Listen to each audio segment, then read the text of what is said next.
What up, perps? Kid Copious back in effect. Purple State Party, you know what we're doing here? Repping America, the center, and common sense. Well, we got a lot to get to. We got some 4th of July highlights, and we're going to talk about how politics have become like a cable package.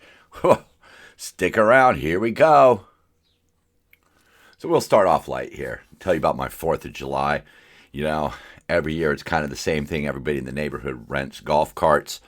And, they drive by, throw water balloons, shoot squirt guns. They got those water hoses, all kinds of stuff. People resorting to buckets. This year we took our cart out, and we ended up in a pretty epic cart war. We were chasing down one cart when another cart came up on our 6 and started lobbing water balloons. I took them out with my fire extinguisher, and we proceeded to decimate the other cart. We were chasing carts around all night. We just sit in the front yard and let them come to us, but this year we brought the battle right to them. That was a hell of a lot of fun. I mean, it's spectacular around here. It's the one night, I think, that everybody can just kind of let loose and kind of reset mentally, not physically, because God, I was tired after all that running around carrying heavy extinguishers. And well, that leads me into the next one. We got these really cool spinners that you lit the bottom of it, and it would launch 10 spinners up into the air. That would kind of disperse once it got up in the air and then explode. A couple times they came down and caught fire in our backyard. That was quite spectacular to watch. The side of my house start to burn. Not the house itself, but the yard. Some people panicked. I lost a water hose during it because somebody pulled it so hard it snapped. Yeah, it just, I don't know. It makes you feel alive when you're out there fighting a fire, That was pretty cool. But the highlight for us was these mortars that we got, these mortar cakes. And they were 36 shots. And as they launched each one, they sent up a long trail of really thick, vibrant colored smoke. We did a couple of them at the same time, and it was just so cool seeing the different colors blend together. And we actually had a red and blue that blended together into purple, so that really, made Kid Copious kind of proud right there to see that. But it reminded me of how, those smoke mortars are supposed to be like America. We're supposed to go up with our vibrant colors and our ideals and our beliefs and desires. And we're supposed to blend together into something. And that's one of the things that we're not doing anymore. And one of the reasons is because the political parties as a whole, both sides, have become like a cable package. That was the thing about cable. If you wanted your ESPN, you had to pay for Fox News. If you wanted Fox News, you had to pay for CNN. If you wanted Cartoon Network, you had to pay for Lifetime. And that's what our political parties have become. They've really become that, where if you buy into them, you have to subscribe to everything. We're going to get into that, but first we got a little bit of news to take care of, some interesting stuff that I found. So hold tight. We'll be getting back to the cable packages in a second. So I came across this week, and it's from the Boston Conservative, at Boz Conservative on Instagram, and the title is this suspicious to you? And this is about presidential pardons and clemencies, pardons and commutions, commutions, whatever. People who have served their sentences, and maybe they're already dead, and they just kind of erase that from the record, so to speak. But we're going to start back, at the beginning of the century here. Bill Clinton, 93 through 2001, that's 8 years. He had 459 acts of clemency. George Bush, 2001 through 2009, again, 8 years, 189 pardons. You know where this is going. Barack Obama, 2009 to 2017, another 8 years, 212 pardons. Donald Trump stepped it up for his 4 years, 2017 to 2021, with 237 acts of clemency. So between those 4 presidents, Trump, Obama, Bush, and Clinton, you had 1,097 total pardons, right? We're not going to break it down into pardons and commute, whatever. communing a sentence. I'm not going to break it down. But so 1,097. Joe Biden, 2021 to, the end of his term, 4,245 acts of clemency, according to the Pew Research Center. And I didn't mention this, but the other one, Clinton, you can find that under Wikipedia. George Bush, Barack Obama were under Ballotpedia. Donald Trump was according to the BBC. And according to the Pew Research Center, 4,245 acts of clemency, almost 4-1 over the four preceding presidents. Not really scary because we don't know if it was actually Joe Biden. We don't. I mean, that is a true concern over the last administration. But, what can you do? You can't go back. I saw this one, too. This came from Bronco. I've not been featuring a lot of Bronco and Babylon Bee lately because as a podcast, visuals don't seem to work. But anyhow, there's a man and a woman talking. The man says, I don't think women should have any rights, and LGBT should be executed. And the woman says, wow, what a complete primitive asshole you are. You must be conservative. And the man replies, no, actually, I'm Muslim, and those are my religious beliefs. And the woman says, oh, I'm so sorry. I apologize. I hope you don't think I'm Islamophobic. Yeah, and, I don't mind if people with their religious beliefs think that, being gay, lesbian, trans, whatever, that's some sort of, sin against God.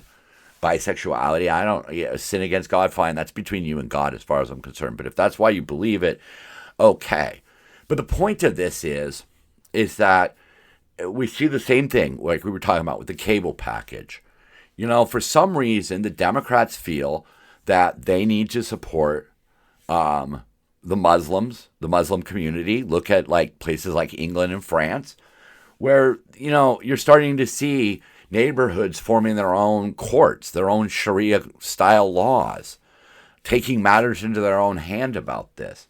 And the left seems to go hand in hand with it. But at the same time, the left will do everything it can to disrupt any form of Christianity. They're not fans of the Jews. They're out there supporting Palestine. They're not supporting what happened on October 7th.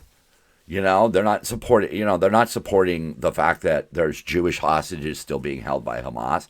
They don't support the Jews. They don't support the Christians, but they support the Muslims because it's all in this package.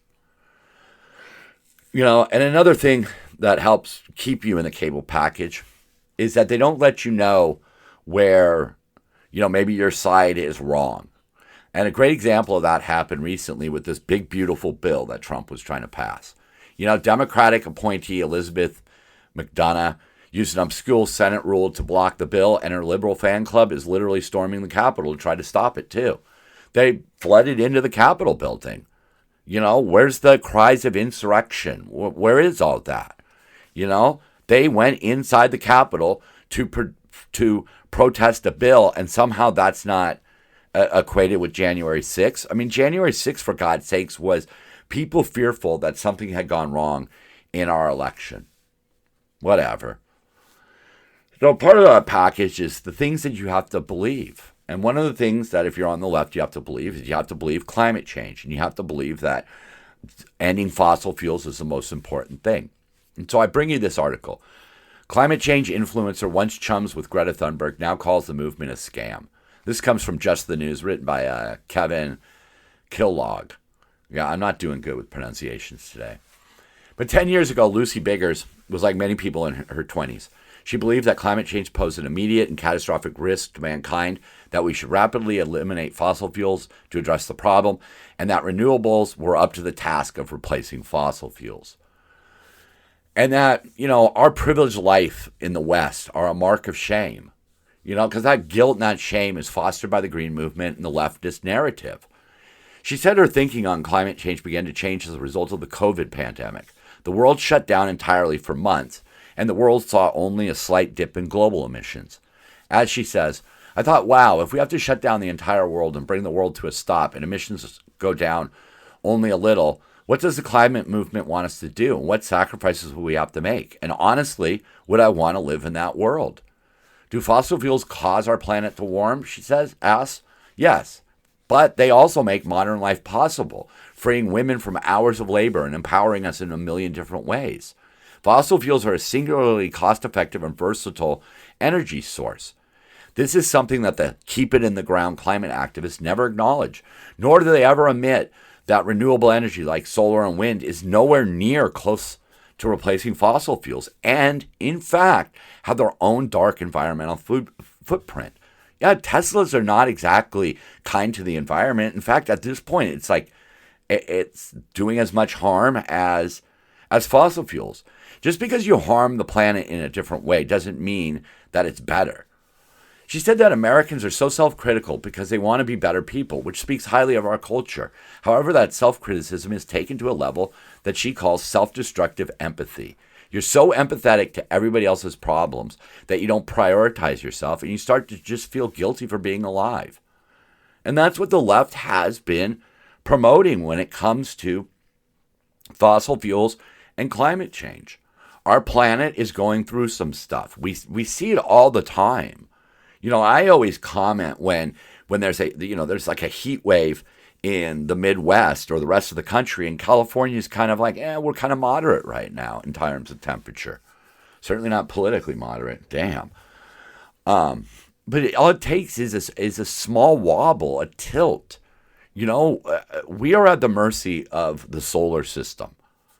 And sometimes we just have to realize that we may be going through a warming period, or as some scientists are saying, we're actually entering into a cooling period right now. And we can't throw the baby out with the bathwater. Let's move ahead with solar and wind where it's possible, where it makes sense, where you apply common sense and you go, yep, that matches up.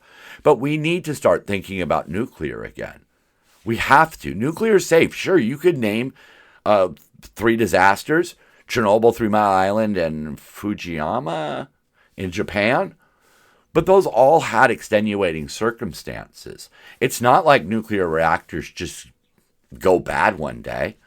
And we know what the pitfalls are now. But until we start using nuclear and using, some of the things that we have at our disposal, it's hard for me to take that side seriously. But if you want to be, a Democrat, then you have to believe this. If you want to be on the left, you have to believe this. You have to believe that we need to paralyze the world to save it. And I just don't think that's true. And we're starting to see more and more people come out. Look, it's all about money. If somebody pays you $1 million to write an article that fossil fuels are bad, well, you better write an article that fossil fuels are bad. We're going to see some more of that coming up, where groups just kind of like keep results buried. There was one recently that I read about, totally non-political. It was a university in Israel, and they were studying high blood pressure. And they found the people that had the most salt intake actually had the lowest blood pressure. This was over 500,000 people in this study. That's a pretty robust study. And when the report was released, the backers, Lancet, wanted to quash it. They wanted them to come back and contradict their own evidence because it didn't fit the narrative. And we can't have that. If the results show X, then we have to go with X. We can't keep manipulating the system until the X turns into a Q. It's just ridiculous. It doesn't need to be done this way, and we continue to do it. So another article I came across, this was from The Atlantic. The headline is, Progressives Trapped in Misinformation Bubble About Transgender Youth Treatments. Now, this isn't about trans youth, okay? All right? I'm not coming down on them in any way, shape, or form. But what this is showing you how this machine is keeping us locked into these 2 cable packages. A withering new report in The Atlantic says progressives have been easily duped by misinformation on youth transgender medical treatments, falling for myths from linking them to reduced suicide rates to believing American standards for such treatments are evidence-based. This is Helen Lewis from The Atlantic. Most common political claims made in defense of puberty blockers and hormones are nothing more than zombie facts. They're using sound bites that are repeated as accepted truths when many have been repeatedly discredited. And many liberals, and this goes for both sides, okay? Many liberals and conservatives are unaware of this, however, because they're stuck in media bubbles in which well-meaning commentators make confident assertions for youth gender medicine or any other claim. That's what they do. while elite advocates, I guess people who advocate and know better, have long since retreated from these. We can support civil rights protections for transgender people without having to endorse an experimental and unproven set of medical treatments, or having to repeat emotionally manipulative and now discredited claims about suicide. And that's true. They're talking here about the Center for Trans Youth Health and Development at the LA Children's Hospital admitted reluctance to publish research that didn't serve the purpose of promoting youth gender treatments for fear it would be weaponized. I don't like the term weaponized because that's just assuming that all the people who are not on the left are going after trans youth, and that's not true. I'm not going after them. I just want the actual facts laid bare. This whole idea of getting on puberty blockers and some of the surgeries and some of the treatments that can be done create a lifelong patient. The medical industry will continue to push this because it creates lifetime patients. You will need the pills and follow-up surgeries and different medicines to combat some of those surgeries. And it's just money in their pocket. It's just self-serving.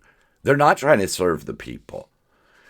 Lewis argued fellow progressives to pierce the misinformation bubble. On the left, support for youth transition has been rolled together with other issues, such as police reform and climate activism, as a kind of super saver combo deal of correct opinions. She noted that the Democratic Socialist New York mayor candidate, Mamdani, has pitched funding gender transition for minors as part of his platform. Because you have to say all the right things. You're not allowed to have 90% or 80% or 75% or 50%. You have to be all in on these things. But as she says, and this is the point that I'm really trying to make, and this really is about both political parties, okay? This happens to be written about one side, but I don't mean it to be heard only by one side. If you are a conservative, you need to think about this too. Complicated issues deserve to be treated individually. You could criticize Israel, object to the militarization of America's police force, and believe that climate change is real, and yet not support irreversible, experimental, and unproven medical treatments for kids. It's that simple. That's how I am. I believe that we need to support trans youth and that trans people need to be given, they have the rights, but they need to be, protected from hate and discrimination. But I don't believe all the rest of it, so therefore I can't be in that party. And speaking of parties, Elon Musk has launched his America Party after Trump signs the historic spending bill. Waste and graft. Over 1.2 million votes were cast, with 65.4% saying yes. Musk posted on Saturday. By a factor of 2 to 1, you want a new political party, and you shall have it. When it comes to bankrupting our country with waste and graft, we live in a one-party system, not a democracy. Today, the America Party is formed to give you back your freedom. Love him or hate him, Musk does bring up good points from time to time. He says that he's warned on multiple occasions that the unchecked spending by both parties threatens the long-term health of the economy. The new party, according to Musk, will target a few key seats in Congress. The goal is to create a swing bloc powerful enough to hold the balance of power and block what Musk sees as the worst successes of both Republicans and Democrats. Because that is what it's all about here at Purple. Neither side is right. Neither cable package fits what I want. It's just like when I broke away and started streaming, and all of a sudden I have Australian channels. I have British channels. I can focus on what I really want. I still get my live TV through Hulu. I watch a lot of Pluto. But I formed my own cable package, and it's time that we need to do that. But, I'm gonna save this for next week about third parties and what they face. But one of the most important parts of that is that we need to be able to find a group that represents the best of us and represents the consensus of America. Not what one group says, not everything you have to take on board just to be a member of that. like I said, we'll get back to it next week, but we're going to get into a few S's here because this is the week of S. I want to talk about soccer. You know, my heart goes out to the family of Diego Jota and Andrea Silva, two soccer players. One plays for Liverpool, one plays for Real Sociedad. They were on their way to catch a ferry to go across to England, driving a Lamborghini. High speeds, blew out a tire, went through a guardrail, blew up, and they both died. You know, Jota, although he was on Liverpool, and I freaking do not like Liverpool. I'm an Arsenal boy. Yeah, he was a good talent, and sucks whenever that happens to people. You know, we've lost a lot of people to driving fast. You know, but anyhow, on to a little lighter side of soccer here. You know, I watch a lot of the women's soccer, much to the chagrin of my brother. It's funny, he's a liberal, but he doesn't support women's soccer. Huh. That's, I guess, because women don't fit into that cable package. I don't know. But the one thing that I've really noticed is that it fosters this community, larger than any community. The soccer community is probably the largest community on the planet, other than the human community. But the women's game, man, it opens up soccer for everyone without diminishing the product. I don't think the games are any different. I've watched a lot of men's, a lot of women's soccer. But one thing I noticed that really just, it's the best part about it. Because the women are up and coming, tickets are a little easier to come by, a little bit cheaper, you know. And you see like this different crowd there, you know. I watched the Welsh, Comrie. They lost to the Netherlands, you know. But it was packed house, UK versus France. It was a packed house, England versus France. Excuse me, I shouldn't say UK. I know better than that. But it was a packed house, but it wasn't the same crowd that you saw. You saw a lot more women. You saw a lot more families and kids enjoying the game. And, you know, I urge people, if you're even the slightest soccer fan, you know, give the women's game a chance if you haven't. You know, right now, my Arsenal are the UEFA champions. People argue with me, oh, no, they're not. No, they're not. Well, yeah, they are, because I don't differentiate between men's Arsenal and women's Arsenal. Lady Arsenal is just as important and relevant, and words are escaping me right now, but I know what the word is that I was looking for. But soccer is a beautiful game. And as you start to watch it, you start to learn where the magic is. And yeah, they don't score a lot, but when they do, oh, boy, it's like the 4th of July. So here's another S, stupid spending. You know, it's my favorite target, the damn bullet train. It won't work. But Gavin needs to term out before it's declared a failure. He wants to place the blame on somebody other than himself, because he is to blame, and the Democratic Party in California is to blame.